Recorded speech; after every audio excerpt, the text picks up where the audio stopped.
mene Otca i Syna i Ducha Svätého. Amen. Milosť nášho Pána Ježiša Krista a láska Boha Otca i spoločenstvo Ducha Svätého nech je s vami všetkými. I s duchom tvojím. Drahí priatelia, ideme sláviť Eucharistiu, tej, ktorej chceme Bohu ďakovať za všetko, čo sme prežili v uplynulých dňoch. Eucharistia, to je Kristov život, Kristova smrť, Kristovo zmŕtvychvstanie. Tu na tomto stole bude dnes Kristus, ktorý je živý, a my mu chceme ďakovať za jeho matku, Pannu Máriu, a za vzor, ktorý nám v nej dáva. Chcem sa na úvod poďakovať pánu farárovi za pozvanie, za to, že môžem spolu tu byť dnes spolu s vami a ďakovať za nebeskú matku. Mnohí ma istotne poznáte, som tu poza kopca z Polhory, volám sa Martin Taraj a si istotne dobre zapamätáte, veľmi jednoducho. A my sme tu mnohí prišli kvôli tomu, aby sme čo si chceli na tieto sväté omši prežiť. Možno mnohí prežívame vďaku, radosť, šťastie a chceme Bohu ďakovať, Pane Bože, vďaka za to, že sa mi dobre darí, že som možno prežil krásny týždeň a chcem Ti za to poďakovať v túto chvíľu. Ale možno druhá časť ľudí je tu tí, ktorí niečo trápi, možno ktorých niekto v živote opustil, ktorí možno prišli o prácu, či sa niečo zlé v živote stalo a chcú prosiť Pána Boha o to, aby dokázali s tým žiť. Nevieme, prečo sa to tak stalo, ale vidíme, že s Bohom v celej kresťanskej viery dokážeme svoj život smerovať tým správnym smerom k nebu, smerom k Otcovi. Teda, drahí bratia a sestry, povzbuďme sa spolu dnes, spolu s Pannou Máriou, ktorá dokázala ísť cestou kríža, ktorá dokázala byť v pokore, v odovzdanosti, v službe, v obete Kristovi a ktorá je nám takým krásnym príkladom, ako i my potrebujeme celý ten náš život obetovať pre službu Bohu. Ak nás trápi, či ťaží hriech, poľutujme ho na začiatku o chvíli ticha, aby sme tak čistým srdcom, ale ja verím, že s veľkou radosťou mohli sláviť túto najsvätejšiu obetu.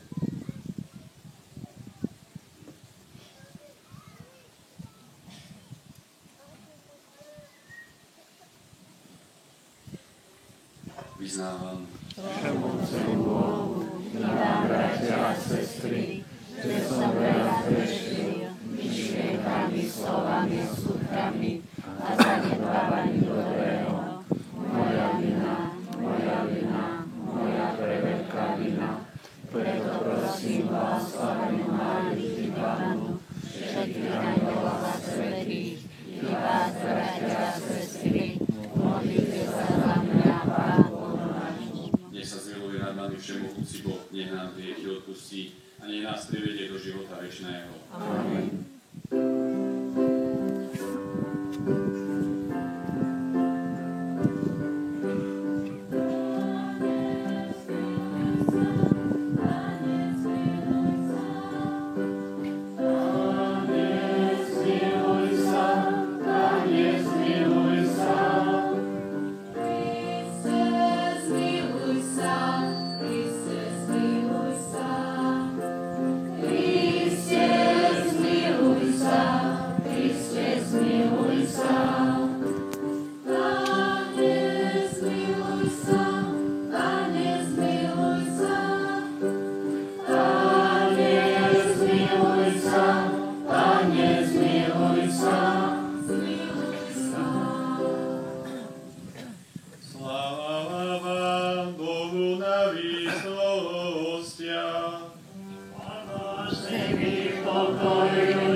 Pane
Modlíme sa.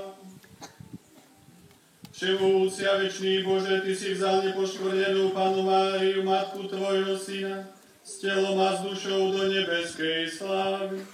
Prosíme ťa, pomáhaj nám, aby sme vždy smerovali k nebu a mohli mať s ňou účasť na večnej blaženosti, skrze nášho Pána Ježiša Krista, Tvojho Syna, ktorý je Boh a s Tebou žije a kráľuje v jednote s Duchom Svätým po všetky veky vekov. Amen.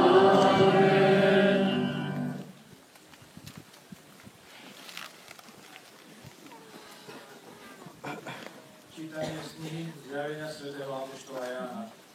V nebi sa otvoril Boží chrám a v chráme bolo vidieť archu jeho zmluvy. Potom sa na nebi ukázalo veľké znamenie. Žena odetá slnkom, pod jej nohami mesiac a na jej hlave veniec 12 hviezd. Bola ťarchavá a kričala v bolestiach, lebo mala rodiť. A bolo vidieť aj iné znamenie na nebi. Veľký ohnivý drak mal 7 hlav a 10 rohov a na hlavách 7 diadémov. Jeho chvost zmietol tretinu nebeských hviezd a vrhol ich na zem. A drak sa postavil pred ženu, ktorá mala rodiť, aby zhltol jej dieťa, len čo ho porodí. I porodila syna, chlapca, ktorý má železným žezlom panovať nad všetkými národmi. A jej dieťa bolo uchvátené k Bohu a k jeho trónu. Žena potom utiekla na púšť, kde jej Boh pripravil miesto. A počul som mohutný hlas volať nebi: Teraz nastala spása, moc a kráľovstvo nášho Boha a vláda jeho pomazaného. Počuli sme Božie slovo. Bohu vďaka.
Z prvého listu svätého apoštola Pavla Korinťanom. Bratia, Kristus stal z mŕtvych prvotina zo zmluvy. Lebo ako je skrze človeka smrť, tak je skrze človeka aj zmrtvých stane. Veď ako všetci umierajú v Adamovi, tak zasa všetci ožijú v Kristovi. Ale každý poradí, akému patrí. Prvotinou je Kristus. Potom pri jeho príchode tí, čo patria Kristovi. A potom bude koniec, keď odovzdá Bohu a Otcovi kráľovstvo, keď zruší každé kniežatstvo, každú mocnosť a silu. Lebo on musí kráľovať, kým mu nepoloží všetkých nepriateľov pod nohy. Ako posledný nepriateľ bude zničená smrť, lebo mu všetko položil pod nohy. Počuli sme Božie slovo. Bohu vďaka.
Týdňou sa Mária vydala na cestu a ponáhľala sa do istého judejského mesta v hornátom kraji. Vošla do Zachariášovho domu a pozdravila Alžbetu. Len čo Alžbeta začula Márii pozdrav, dieťa v jej lone sa zachvelo a Alžbetu naplnil Duch Svätý. Vtedy zvolala veľkým hlasom: Požehnaná si medzi ženami a požehnaný je plod tvojho života. Čím som si zaslúžila, že matka môjho Pána prichádza ku mne? Lebo len čo zaznel tvoj pozdrav v mojich ušiach, radosťou sa zachvelo dieťa v mojom lone. A blahoslavená je tá, ktorá uverila, že sa splní, čo jej povedal Pán. Mária hovorila: velebí moja duša Pána a môj duch jasá v Bohu mojom Spasiteľovi, lebo zhliadol na poníženosť svojej služobnice. Hľa od tejto chvíle blahoslaviť ma budú všetky pokolenia, lebo veľké veci mi urobil ten, ktorý je mocný, a sveté je jeho meno. A jeho milosrdenstvo z pokolenia na pokolenie s tými, čo sa ho boja. Ukázal silu svojho ramena, rozptýli tých, čo v srdci pyšne zmýšľajú. Moc národ zosadil z trónu a povýšil ponížených. Hladných nakrmil dobrotami a bohatých prepustil na prázdno. Ujal sa Izraela svojho služobníka, lebo pamätá na svoje milosrdenstvo, ako sľúbil naším otcom, Abrahámovi a jeho potomstvu na veky. Mária zostala pri nej asi 3 mesiace a potom sa vrátila domov.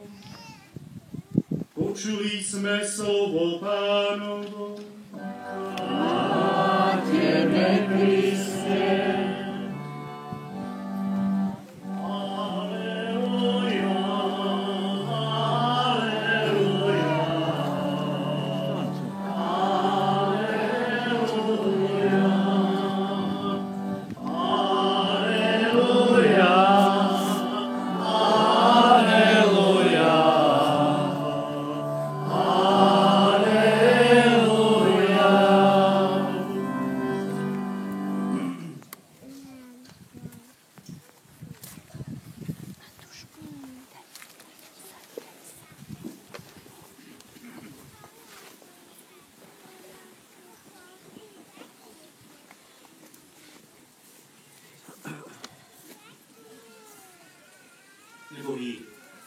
kardinál Špidlík spomínal raz pri inej príležitosti úsmevné príhody. Tu prvú, ako mladý kaplán spolu so svojím farárom slúžili svätú omšu a pán farár posielal už pred evanjelium a hovorí kaplánovi, choď kázať. A on mu vraví, ja som si nič nepripravil. Tak farár mu hovorí, tak povedz niečo o Pane Márii. Tam sa dá ty niečo povedať. A tú druhú príhodu spomína tu jeden pán kaplán kázal o Pane Márii a spomenul, že jej moc je taká veľká, že môže vyslobodiť duše z pekla. Pán farár to počúval a hovorí potom po svätej omši kaplánovi, ale to ste povedali herézu. Z pekla sa, pán kaplán, zachrániť nedá. Pán kaplán hovorí, takto máte pravdu, tak to musím ísť opraviť. A pán farár hovorí, neutekajte ešte. Ja vám musím niečo povedať. Panna Mária môže vyslobodiť duše z pekla, ale tomu sa musí správne rozumieť. Nie všetky, ale len tie, ktoré Pán Ježiš nespravodlivo odsúdil. Tak aby sme neurobili takéto chyby aj pri dnešnej homílii, tak musím si dávať pozor. Milovaní bratia a sestry, drahí pútnici, už viac ako jedno storočie sa tu na tomto Bobrovskom vršku uskutočňuje slávnosť na nebovzatia Panny Márie. Aj dnes sem prichádzame a vaša bohatá účasť na tomto posvätnom mieste vnáša nádej. Vnáša svetlo do sveta plného tmy, do sveta plného neistoty a pochybnosti. Do sveta, v ktorom nie je Duch Svätý, ale Duch sveta sa rozmáha. Lenže skrze nás svetlo Svätého Ducha chce svietiť. Uprostred mesiaca august kresťania východu i západu spoločne slávia slávnosť na nebovzatia Panny Márie. V katolíckej cirkvi, ako je známe, bola dogma o nanebovzatí vyhlásená vo svetom roku 1950 ctihodným Božím sluhom pápežom Piom XII. Avšak korene tohto sviatku siahajú až prvým storočiam cirkvi. Na východe je tento sviatok ešte doteraz nazývaný usnutím Panny Márie. Na jednej starej mozaike v bazilike Santa Maria Maggiore v Ríme, ktorá je inšpirovaná práve samotnou orientálnou ikonou usnutia, sú zobrazení apoštoli, ktorí boli upovedomení anjelmi o pozemskom konci Ježišovej matky. A tak sa zišli okolo lôžka Panny Márie. Uprostred je Pán Ježiš, ktorý drží okolo ramien dievčatko Mária, ktorá sa stala malou pre Božie kráľovstvo, je Pánom odprevádzaná do neba. Na stránkach Lukášovho evanjelia z dnešnej liturgie sme čítali, že Mária sa v tých dňoch vydala na cestu a ponáhľala sa do istého judejského mesta v hornatom kraji. Mária sa ponáhľala z Galilei do mestečka nedaleko Jeruzalema, aby navštívila svoju príbuznú tetu Alžbetu. A dnes ju kontemplujeme, ako vystupuje k Božiemu vrchu a vstupuje do nebeského Jeruzalema. Odetá slnkom, pod jej nohami mesiac a na jej hlave veniec z 12 hviezd. Stránka Apokalypsy, ktorú sme taktiež čítali v liturgii dnešnej slávnosti, hovorí o boji medzi ženou a drakom. O boji medzi dobrom a zlom. Svätý Ján nám akoby znovu predkladal prvé stránky knihy Genesis, ktoré rozprávajú temný a dramatický príbeh hriechu našich prvých rodičov Adama a Evy. Naši prví rodičia boli porazení zlom, ale v plnosti čias Ježiš, nový Adam a Mária, nová Eva definitívne zvíťazili nad nepriateľom a toto je radosť dnešného dňa.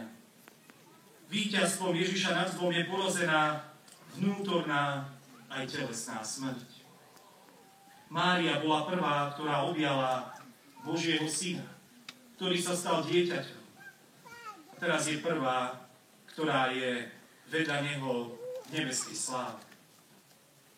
Bratia a sestry, to, čo dnes slávime, je veľké tajomstvo. Predovšetkým tajomstvo nádeje a tajomstvo radosti pre nás všetkých.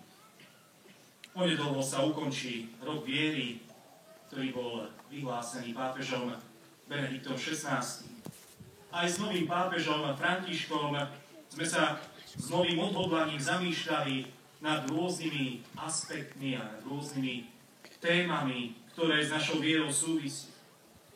Z rôznych pohľadov sme vnímali potrebu oživovať vieru, predovšetkým v rodinách a posilňovať ju konkrétnymi úkonmi, medzi ktoré môžeme zaradiť práve mariánsku úctu, ako typický a vlastný prejav našej viery.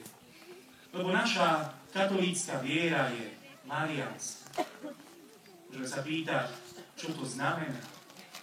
Neviem si predstaviť, že by kresťan katolík si nevážil a nectiel Pannu Máriu. Úcta k Panne Márii je totiž prepojená s úctou voči Bohu, tak ako je matka v úzkom vzťahu k svojmu synovi a k svojej dcére.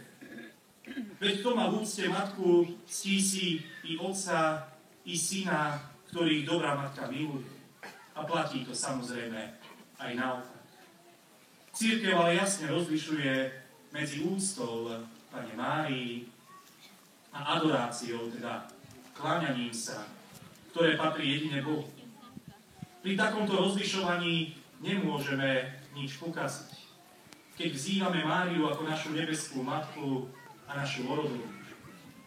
Možno už aj vy ste sa stretli s námietkou zo strany ináč veriacich, že naša mariánska úcta je modloslužbou, lebo nemá základ vo Svetom písme a odporuje práve prvému Božiemu prikázaniu. Neurobíš si podobu Boha, ani podobu vecí, ktoré sú hore na nebi, alebo dolu na zemi a nebudeš sa im kláňať. Nebudeš ich uctievať. Takto sa píše v knihe Exodus. Všetky tieto argumenty sú ale zbytočne nadnesené a nemôžu vyvrátiť správnosť našej úcty voči Panne Márii. Aj keď sa zdá, že vždy hovoríme iba o svätých a o Panne Márii a cez nich, akoby prostredníkov, sa chceme dostať k Ježišovi, predsa tomu tak nie. Jeden muž raz na mariánskej púti zastavil bruselského arcibiskupa kardinála Merciera a povedal mu: ja kráčam k Bohu bezprostredne, priamo a bez medzizastávky. Tento kardinál sa pousmial a hovorí tomuto mužovi: ale aj ja. Ja idem k nemu nesený na rukách Panny Márie. To je to, drahí bratia a sestry, milí pútnici, čo by sme mohli odpovedať na všetky podozrenia z modloslužby. Idem k Bohu na rukách matky a viem, že takto ho vždy nájdem. Takto si môžeme byť istí, že nájdeme skutočného spasiteľa. Nie iba nejakého vodcu, guru alebo nejakého proroka, ale skutočného Božieho syna. Boha z Boha, svetlo zo svetla, pravého Boha z pravého, ktorého nosila pod srdcom naša nebeská matka Panna Mária. Preto na námietku, že niektorí katolíci majú radšej Pannu Máriu ako Pána Ježiša, odpovedá aj svätý Maximilián Mária Kolbe, ktorého spomienku sme včera slávili. A tiež mu raz vyčítali prehnanosť mariánskej úcty. A na to odpovedá: môže snáď niekto povedať, že miluje nepoškvrnenú viac, ako ju miloval jej syn Ježiš? A teda, keď on ju tak veľmi miloval, Prečo by som ju nemohol milovať aj ja? Obrácať sa s láskou a dôverou Pane Márii.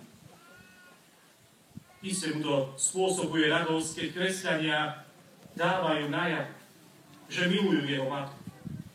A iba jedno je to dôležité. Vedomie, že keď sa modlíme k Pane Márii a dokonca sa jej zasvecujeme, modlíme sa tým zároveň Ježišovi a k celej Božej Trojici. A tak sa zasvecujeme celý Boh. Svätý otec František je taktiež veľkým mariánskym ctiteľom.